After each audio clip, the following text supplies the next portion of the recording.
Hi, Sag.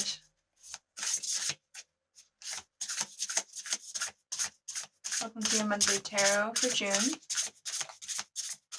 I'm Allie, your friendly mystic. If you're new here, welcome. And if you're old here, good to see you again. Nice to have you back. These readings are timeless. They are most effective for Sagittarius, Sun, Moon, and Rising, or perhaps a Jupiter in Sag. In the first house, maybe. No. I only say that because I got the first house card. If it resonates, take it. And if it doesn't, leave it on the table. Not for you. Anyway, let's get into your reading, Sag.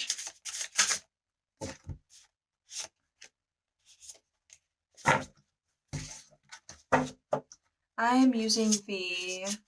Oh no, I don't know what this... I think it's just... This is like my astrology tarot deck. It's not really a tarot deck. It's an astrology oracle deck, is what I should say. Interesting. So the first card out is the first house.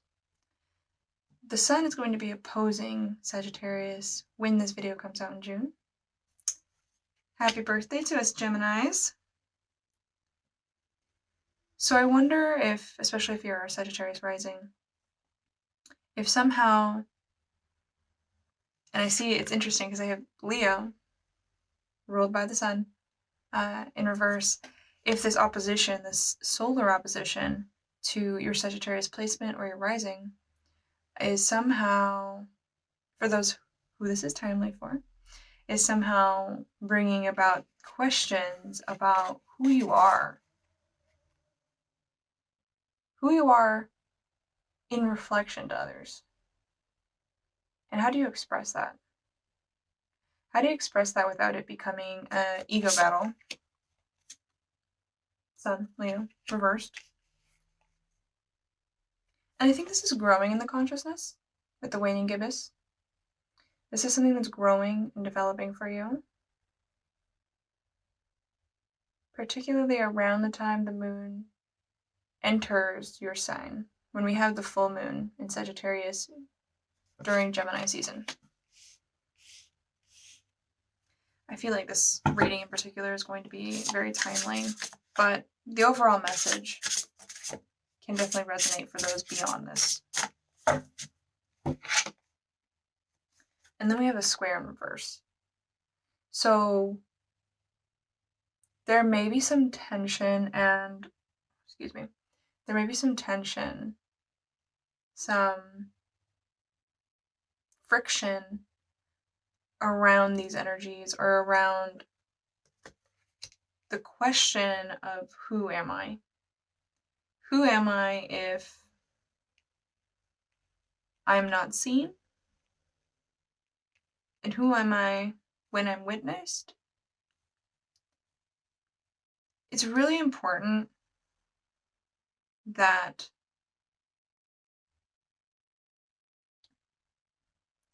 our identity is a reflection of something internal, but also the first house is all about how we appear. How do we show up in the world? Like, the first house visibility is what do people think of you when they meet you?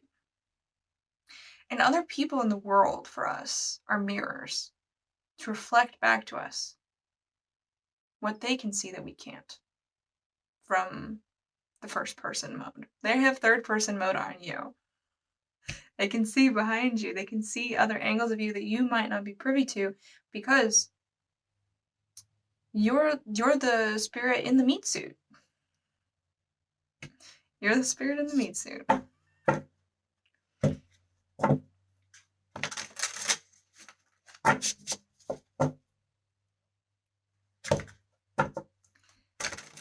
And I worry that with this,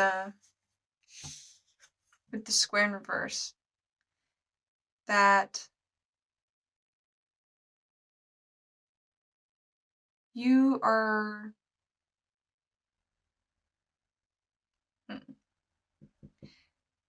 the conflict that you're getting in isn't productive around this. There's some rub with how you see yourself, how others see you, and how you express yourself and how others receive you.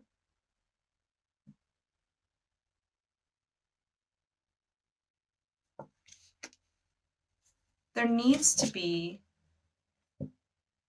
the ability for both of those things to exist without having to correct other people about who you are. Actually, great emotional kung fu move that I got off TikTok because, you know, I like to be on TikTok, is if someone says something to you, or even if you think something, you can look at that information and just say, some of this may be true. And the beautiful part of that practice is the word some. It doesn't have to be a lot. It can be a teensy bitsy little bit.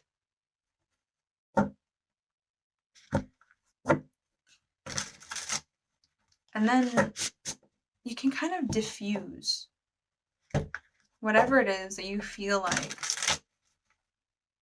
judging you. You feel judged. That's kind of the vibe I'm getting here.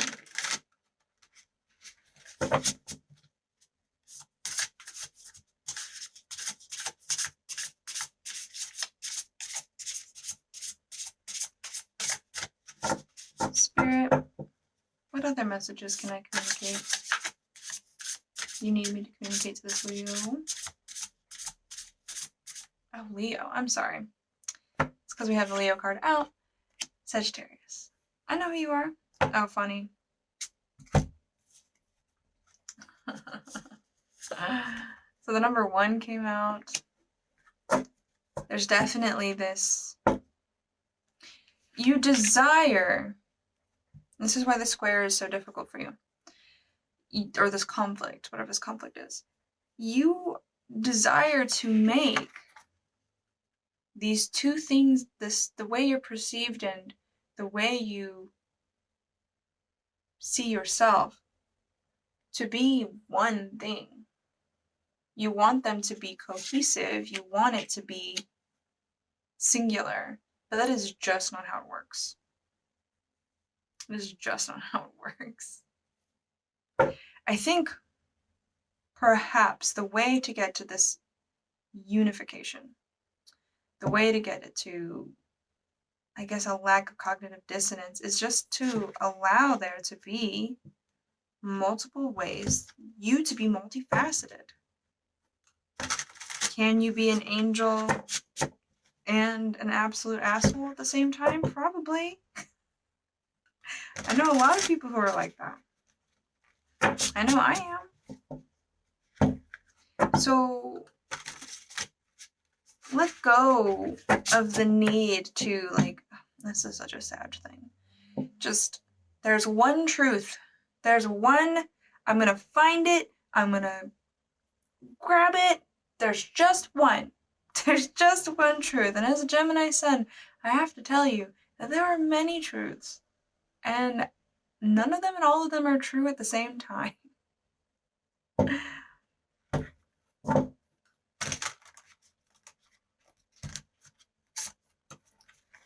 And that's hard to hear for a Sag.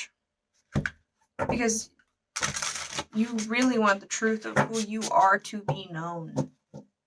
And you're desperately trying to figure out, how do I make it work? That's really funny.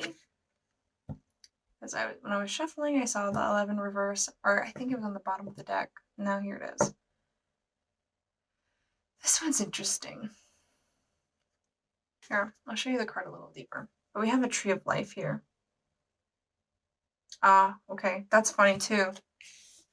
Because the 11 is the double vibration of the 1 as well. But we have the tree of life, the root, And all of these different aspects and facets, they all interconnect. They all have different meanings together.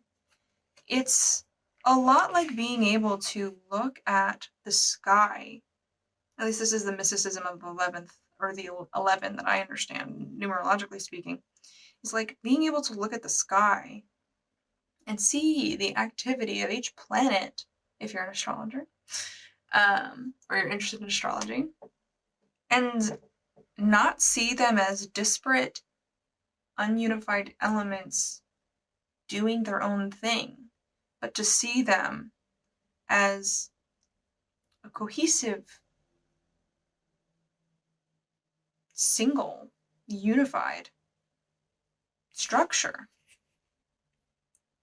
Every planet is and has immense importance and its own command over, I mean, the way we understand planets, particularly in astrology, is we have to, get down to the isolated planet to focus on it, but we understand that planet as a relationship to the other planets. We understand the signs as a relationship to the other signs.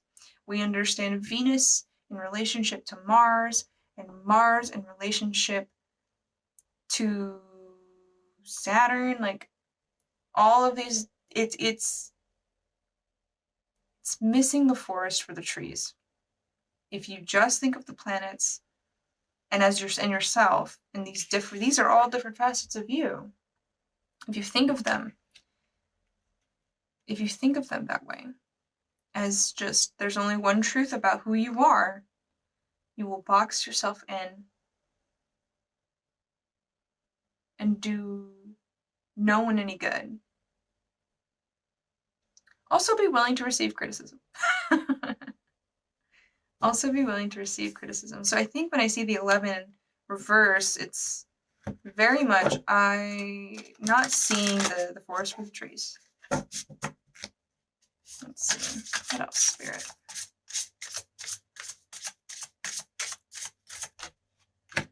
Ooh.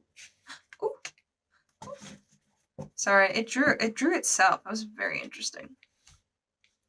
But the next card out is the 10th house. So the 10th house in astrology relates to your reputation at large in the public sphere, your career often, because the 10th house is what you do in the world. And most often what people do in the world is their career. This is the 10th house versus the second house is the difference between the career and the job. The second house is the work you do to put food on the table, and the 10th house is what you do like as your praxis, as your, I don't want to say dharma necessarily, because dharma can exist in all forms, not just the public sphere, but it's what you do. It's, yeah. So what's happening in the 10th house for you right now? This is interesting. I'm going to pull another card. What's going on in the 10th house? How does this relate to career? Oh, okay. So I'm thinking that this is part of this struggle, is that the demands of the 10th house are in a square relationship to your identity. They are in friction and conflict with your identity. And that is really making it hard for you to pin down who and what you are. But your 10th house self is never going to be your first house self. I saw the 4th house too earlier. It's never going to be your 4th house self. It's just not. Who you are when you meet you on the street versus who you are when you're at your work versus who you are when you're at home, they're going to be different. And I think to some degree there is a unification, a oneness of all of these things. You really got to expand what that oneness means. Otherwise you're going to drive yourself crazy. That you go to work and you're like, that's not who I am. And really, if there is like if there is really a dissonance with the 10th house work, maybe it's time to start thinking, well, what would it look like if I felt like my 10th house reflected who I am? What would it look like to really embody it? Let's see. Anything else for the 10th house?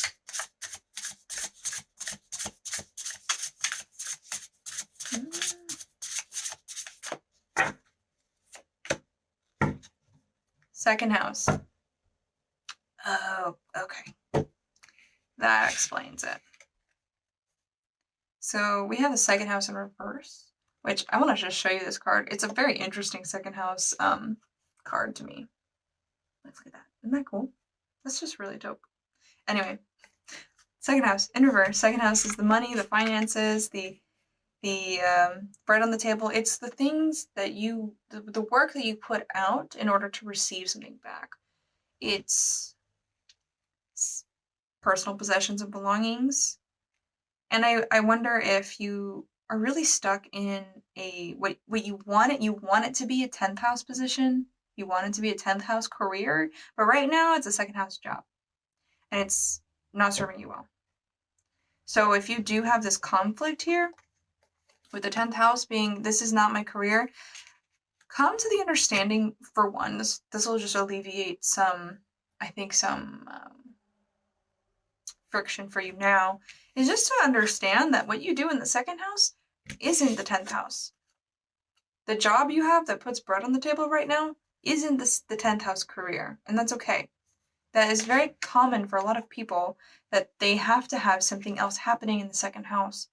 Their, finances, how they make money, that is different and maybe in not the same as the 10th house stuff they want to do. I think, though, part of this conflict and this friction that you're having is that you want the second house job to be the 10th house career. You want the 10th house career to do the second house work. And depending on, it may just not be time for it at this point. And there's other 10th house experiences that may be happening for you. But allow it to be what it is now. But if you want to change it, that's up to you. And it is very possible to make that shift. But I think you're at least if it's enough for you to recognize that your second house work doesn't have to be your 10th house stuff, your 10th house career, or your 10th house praxis, what you do in the world and how you, your reputation and all that. If you can allow those two things to be different, cool. Like, if you can just be like, yep, this is what I do for money. This is what I get paid well, but I don't have to work a lot. So that gives me a lot more free time to do the 10th house stuff, which, maybe it's volunteer work. You wanted to give back as much as possible. So your second house stuff, it's really just there to support what you want to do in the 10th house. That may be your situation. Otherwise, if you aren't able to do the 10th house stuff because of the second house stuff, and that's the friction there, just recognize you can change it. It may not be now or immediately. Probably not now and immediately. Don't just go willy-nilly, as, Sagittarius may like to do. And start making tangible decisions to change that. Anyway, let's pull some oracle cards and get some advice for this reading and see what we get. I'm using the Kim Crane's Wild Unknown Archetypes. Love this deck. And the cards are these big circles. So, you're in for a treat. First card out is the Healer. I'll just let you soak in the imagery a little bit, and then I'll go on to explain the card. But the Healer, I think in reference to this reading, particularly about trying to find wholeness. As you can see, this is a snake in the shape of the Ouroboros. And so trying to get the singularity, get everything to fit in the circle, which is better than a box, I'll say that. But do you see how on the healer, it's not a single-headed snake like the Ouroboros, it's a multi-prong. It's really understanding that there are multiple ways to get to the same truth, especially about oneself, just like on the backs of these cards. And even in, I believe in here, you can see some gemstones and things like that. There's multiple facets to who you are and how this can represent itself. But also, if part of the conflict is just trying to reconcile the difference between what others say about you and your internal sense of identity, this is the healer. The healer's work is to really remember who they are, to remember what is their deepest truth and the layers of that, the different facets, to be able to hold the complexity of who they are and its bigness without it becoming, the cognitive dissonance. Second card out is the Threshold. Where do you stop and where do others begin? Where does your identity and the boundary of it meet with others?